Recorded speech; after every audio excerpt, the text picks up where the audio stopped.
Hi everyone, and welcome back to A Writing Guy. So, after yesterday's video, I've seen a lot of good comments from you guys, and thank you. So, here's another one today. Writing has long been recognized as a powerful tool for personal reflection, right? And after uploading yesterday's podcasty kind of video, I immediately thought of the opposite side of things.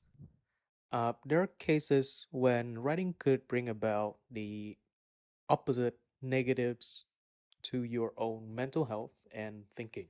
And in today's video, I'm gonna point out some of the patterns that I recognized in myself while I use writing to s- be a sort of release and a way of figuring out what to do with my life.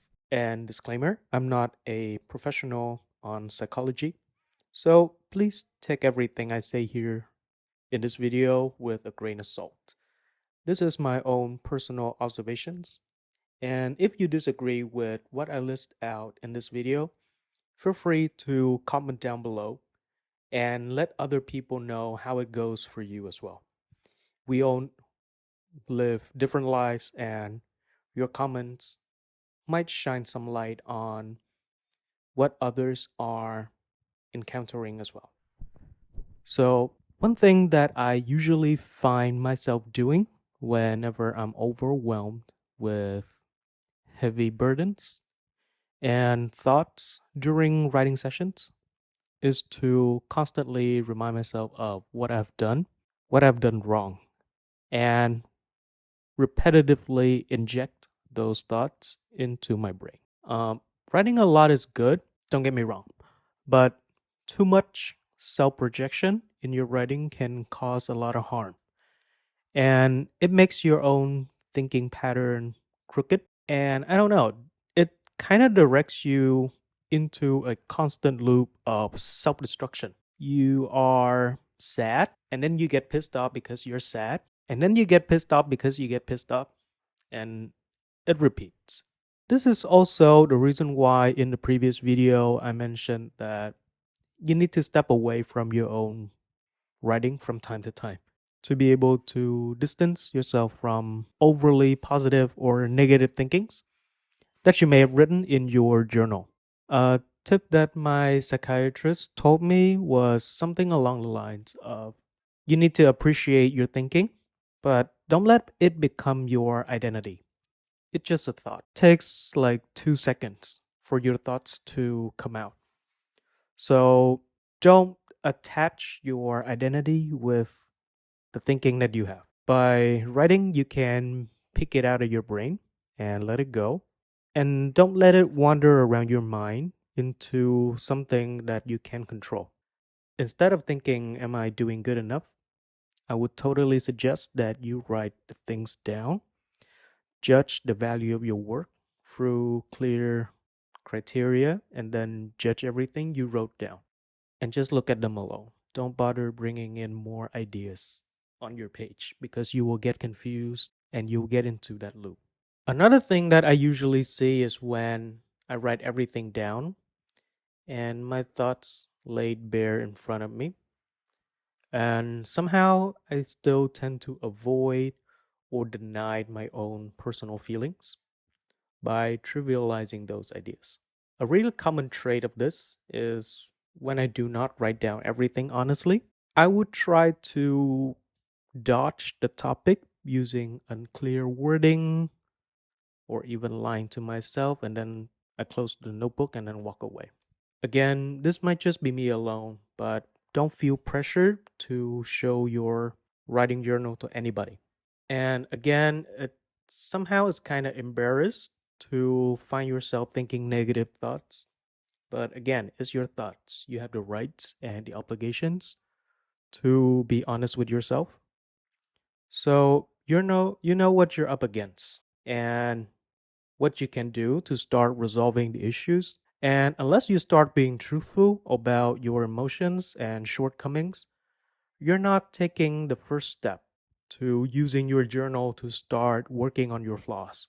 Again, write everything down, don't deny it, and then we can go from there. The next point is in the same vein as the first idea I mentioned in this video. And even though the act of writing itself is cathartic, it's important to know when to close your notebook, stand up, and start seeking for professional help. If somehow I find my writing patterns tend to be self demoralizing or too negative for a prolonged period of time, then it's a signal. So you better start getting help. Or even a friend just to have a beer, hang out with someone else, and don't just sit there and divulge into your negative thinking. Yeah. Again, using your journal is valuable as a supplement, but it's your action alone by the end of the day. You gotta have somebody else like drag you out of your brain. You need another objective look by bringing someone who knows what your brain is consciously doing to you. Okay. And finally, after all of the writing you do, if you don't practice self compassion, no matter what, it's gonna become meaningless at the end. Thinking and emotions might be overwhelming at times, and especially for us in recent years when multiple worldwide events bring about hardship and difficult situations for many of us, it's okay to let loose once in a while. The negative thoughts you have written down might not define who you are, but it's the thing you decide to do after you had those thoughts and what you're about to do to overcome the situation. A journal, a notebook, or a pen is just a means for you to lay everything down so your eyes can see what's going on.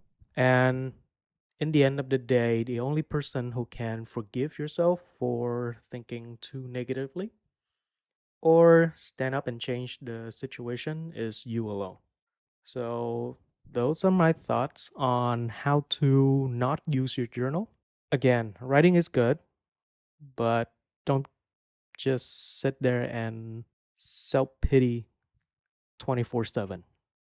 Okay? All right. Thank you guys for watching. If you would like to support the channel, please click the like button, subscribe, and I'll publish more of these kinds of videos. If you are looking to buy your next fountain pen, notebooks, and inks, please check out a Writing Guy shop on Instagram.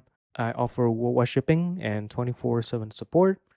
And for more fountain pen related content, please check out awritingguy.com and follow me on Instagram for more photos and regular updates.